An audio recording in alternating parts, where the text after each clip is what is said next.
Welcome to the Changemaker Series, presented by Leadership Greater Washington, where we sit down with influential leaders from our region who are making changes to advance our community. Welcome. We're thrilled you could join us for the Leadership Greater Washington Changemaker Series. I'm Kerry-Ann Hamilton. I'm thrilled today to have as our guest Artis Hampshire-Cowan, a mentor, a personal champion, and friend, to join us for a conversation. Welcome, Artis. I'm so happy you could join us for a conversation. Great. So you're legendary in so many ways. Who is Artis? Well, I sort of think of myself as the baby girl of John and Clara Hampshire from Mobile, Alabama. That's who I am. If you want to know who I am, know that I'm a native of Mobile, the youngest of six. And my parents taught all of us that you should always leave a place better than you found it and a person better than you found it. Yeah. Tell us a little about your family. What was it like growing up in Mobile? Well, first, I guess I would say I grew up in a very tight-knit community, loving family. I was the youngest of six, and I relished being the baby of the family. I followed my father everywhere except work. Most of our time was spent in chores, church, school, and volunteering in the community. It was the segregated South. I grew up in segregated South. Attended public schools and then private schools because the elementary school in my area burned down, and the school district decided that we'd have two sessions. So all of the Black kids were bused to the other school for half a day. And my mother really didn't believe that children could learn anything in a half a day. So I ended up in Lutheran Schools for a part of my education. And how did that shape your value system? Well, I would say that my father looms large in who I am and who I've become. I followed him around, so some people say I have a lot of maleness in me. I don't know that that's true, but my father was fearless, very involved in civil rights. And so I had the benefit of being with him many times with older, wise men. And so I listened and I learned a lot. And I think that that very much impacted who I am. And that journey took you to Morris Brown. Tell us about your relationships there, HBCUs, and then what ultimately brought you to Washington, D.C. Well, again, returning to Mobile County Public Schools, in 1970, our school district implemented the Brown decision. Wow. The Brown decision was implemented in Mobile in 1970. And so my high school, which was an African-American high school, was closed, and we were sent to a different school. We went there, and the principal was a graduate of Morris Brown College. I grew up actually in church most of Sundays, from Lutheran in the morning, because if you attended school, you had to sing in the choir, and then to my father's church, which was Methodist, and then to my mother's church, which was Baptist. Wow. So church was a big part of growing up and values around that. But ultimately, Mr. Burton told me about his alma mater, Morris Brown College, and of course being an AME school. It was a big deal that I was going to go to Atlanta, because back then that was considered a big city, and most people in my community attended school either in Alabama, at Tuskegee, Alabama State, or Xavier or Dillard in New Orleans. And so it was a big deal for me to go to Atlanta. And it was great because when I got to Morris Brown, I really saw how great the facilities were. At least I thought the facilities were great, because they were so much better than what was in my high school. I was a very good student, strong in math and science. And so I arrived at Morris Brown expecting to be a pre-med major, and then came to myself in the spring when I realized I couldn't stand the smell of formaldehyde. And so I then sought out and decided to explore a degree in business. So my undergraduate degree was in business, and then with plans to go on to law school. And so you went to Temple. Tell us about that journey, your passion around social justice and and taking care of children, which was Right. a passion. So my journey to Temple, again, was impacted by a professor there who later became the dean of the law school, Carl Singley, who was a graduate of Talladega. Temple at the time had a very aggressive dean who'd been seeking to really integrate the school without success. And Carl Singley raised his hand and said, I can go recruit, young African Americans to come here. And of course, he came south to HBCUs. And we were the largest class admitted to Temple, 35 admitted, 32 graduated. Sad to say, we're still the largest class of African American law graduates from Temple. But it very much informed my thinking and my work, principally because BALSA, Black Law Students Association, was very much a part of my experience at Temple. Very close-knit group, really a network to help each other succeed. Graduates would come back and actually help us learn how to shepherdize, researching and writing. And so we had a very high passage rate in the bar. But it also, I think, exposed me to constitutional law. And while I'd been exposed to that with my father and a lot of the things that happened in Mobile growing up, to read the cases and really begin to understand the journey in our country around civil rights and human rights and basically human dignity. And how do you situate that experience, the journey you've been on, and today? Like, how does that position you to really help shape the conversation and to really advance change today? Well, I think that more than anything else, and again, watching my father was always one who spoke his mind. And I think probably what's good about me and what's bad about me is I say what I really think. But I always hope that when I'm engaged with someone, they understand it's not for blaming or pointing. It's really more about me speaking my truth. Because I happen to believe that I actually have a ritual in the morning. When I wake up, I pray and I ask God to inspire my words and that my words are heard as I intend them. Because in a number of roles that I've had professionally, as a go-between with powerful people and a lot of egos, sometimes what you might say is not heard in the right way. So I've just found, this phrase, speaking truth to power, I don't think it's uniquely me. I think it is a gift. I think it's something I learned watching my father. And the truth of the matter is, when you're authentic and sincere with the right intentions, things tend to work out. And a lot of times we hesitate to lean into difficult conversations, but I think it's important to inquire, to understand from the other person, but it is also equally important to be understood. I mean, one of the things I say about myself is, I'm not easy to digest. So I'm not. Some people don't like me, and I'm okay with that. What I'm usually concerned about, I want to make sure they don't like me for the right reason, not the wrong reason. So I really believe in dialogue and conversation, and I found over time that when people come together in a sincere effort to communicate and to understand, there's nothing that can't be solved or resolved. You don't have to agree, but certainly the dialogue is critical. And that's so critical now. So you've been celebrated, awarded for your leadership as a servant leader. What does that mean to you? Well, I think it goes back to teachings from my family that we really are put on this earth to help each other through this walk.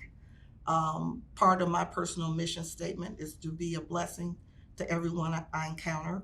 So that means sharing knowledge, but sharing lessons. And particularly as I relate to younger leaders, I seek to share with them all of my mistakes. Many times people talk about what I did right and how it worked, but I think for me, there was so much learning in mistakes. And I often say that I don't want you to wait to be my age to learn what I've learned. You can learn from my mistakes. And well, you've been very generous. I'm very generous in that. Because I think there's a lot of learning from that. And I think really enjoy learning, especially from young people. One of the things I did for my 60th birthday, I convened groups, not more than 10 generationally.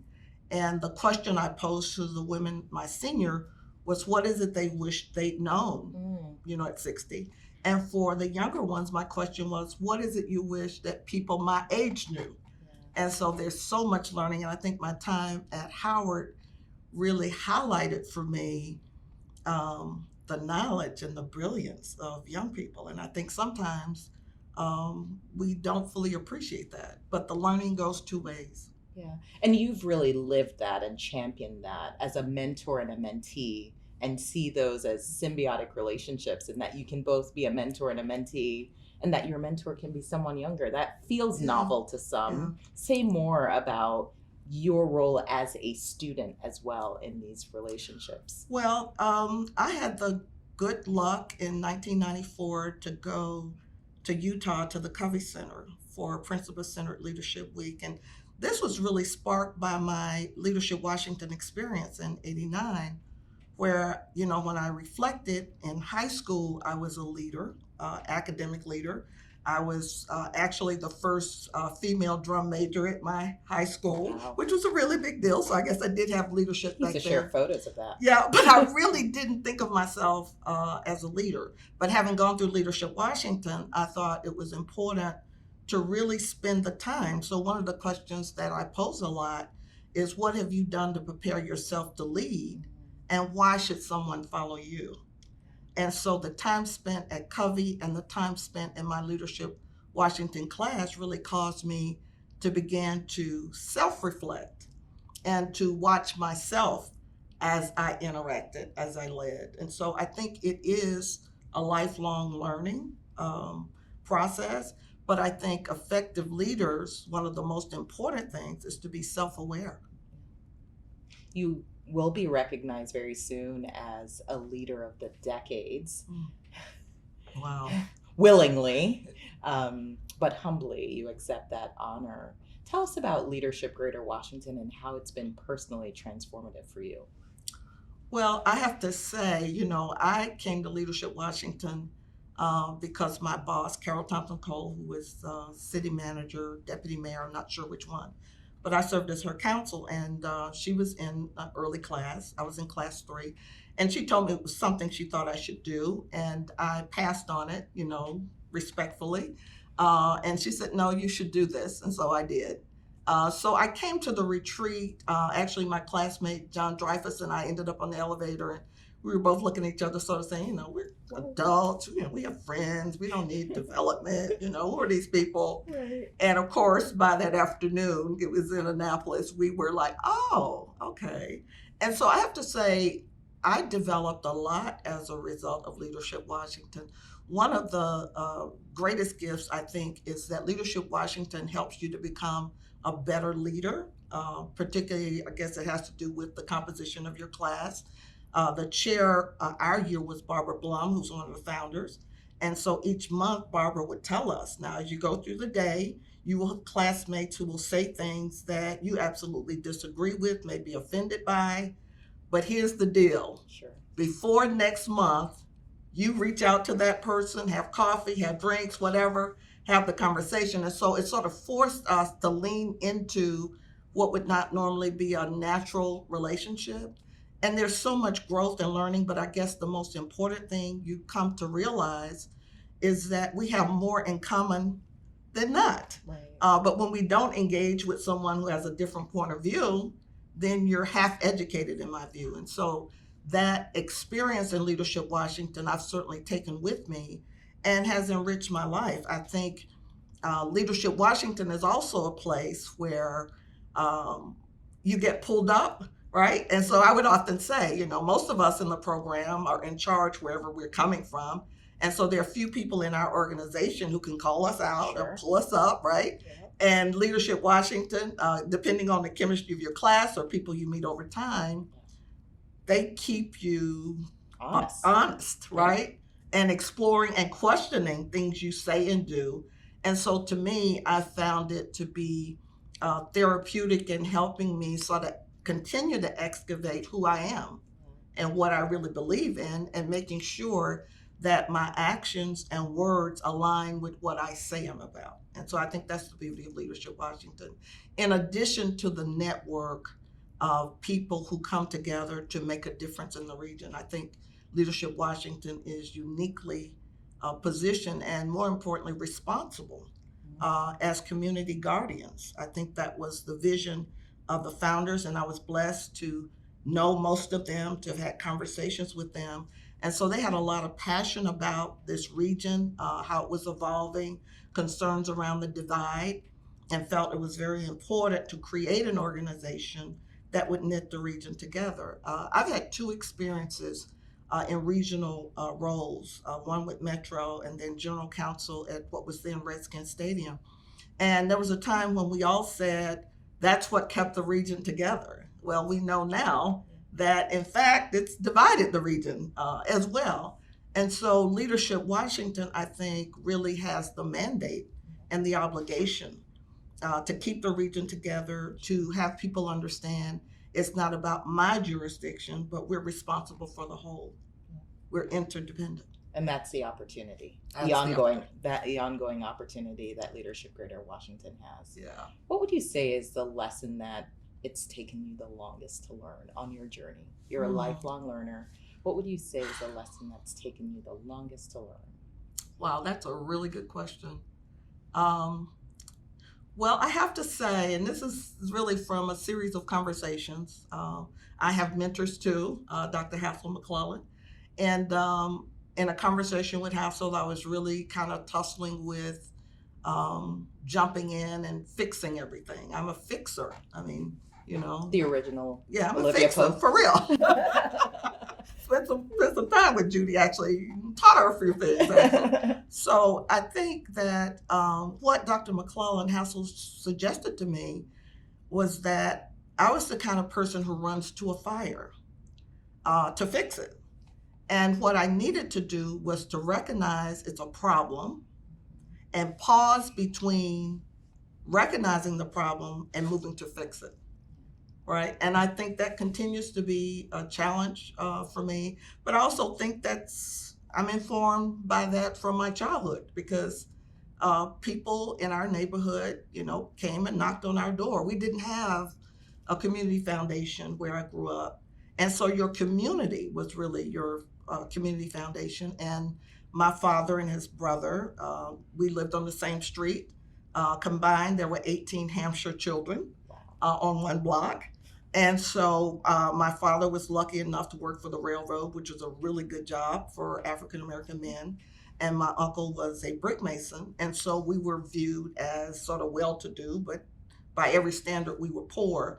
But we were looked to as the people you could go to for help. And so I grew up seeing that. My mother spent a lot of time cooking and taking food to people and making sure she attended funerals.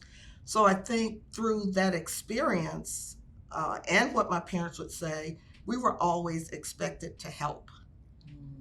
And so I guess my lesson is to learn how to measure, right? Simply because it's a problem doesn't mean that I'm responsible to fix it. You are a trusted counselor and advisor to so many, yet you're so humble. How do you approach leadership in terms of counsel, individuals in power? How do you always calibrate so well? Like, when is that moment to provide the counsel? When is it to kind of step back? Yeah, well, I think the most important thing is listening. Leaders really need to listen and be self-aware and prepare themselves to listen. I think that my effectiveness around leadership, and again, this is insights from Dean Bernard Richardson telling me that my combination, he described it as high competency, compassion, courage, and character, that I was trusted. And I didn't really have that awareness. So he helped me really sort of self-identify.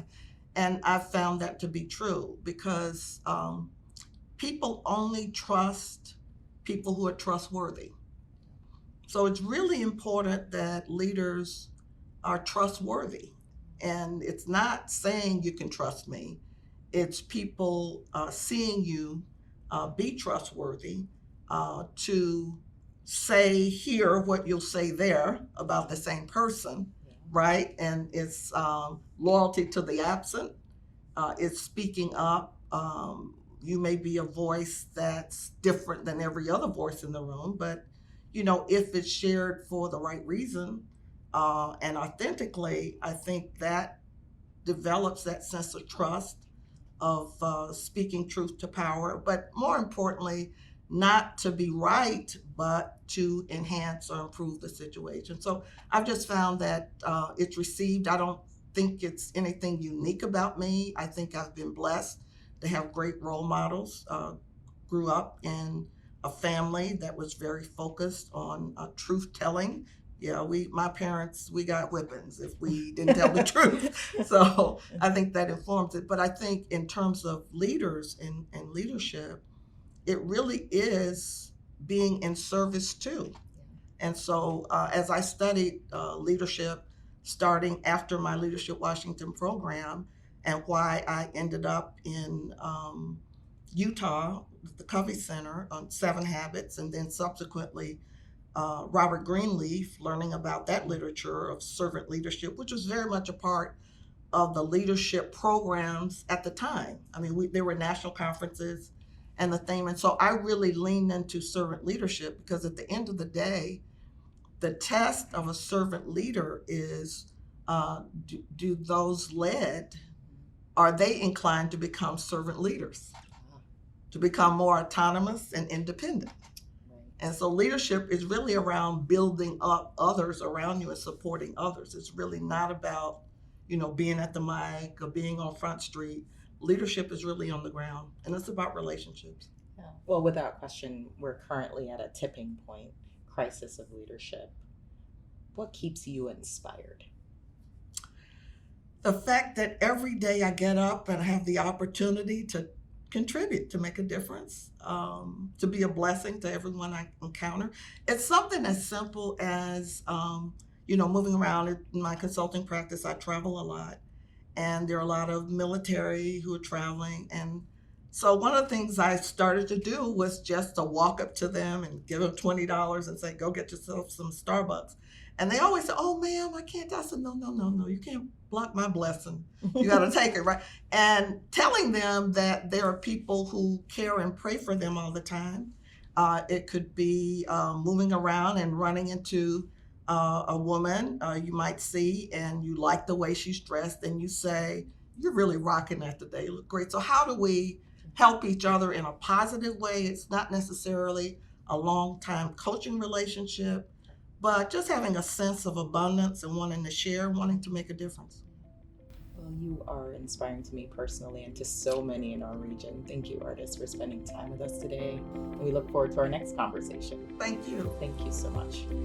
Thank you for joining us on this episode of the Changemaker Series, presented by Leadership Greater Washington. Produced and edited by RP3 Agency, Bethesda, Maryland. For more information about the Changemaker Series or Leadership Greater Washington, please visit us online at lgwdc.org.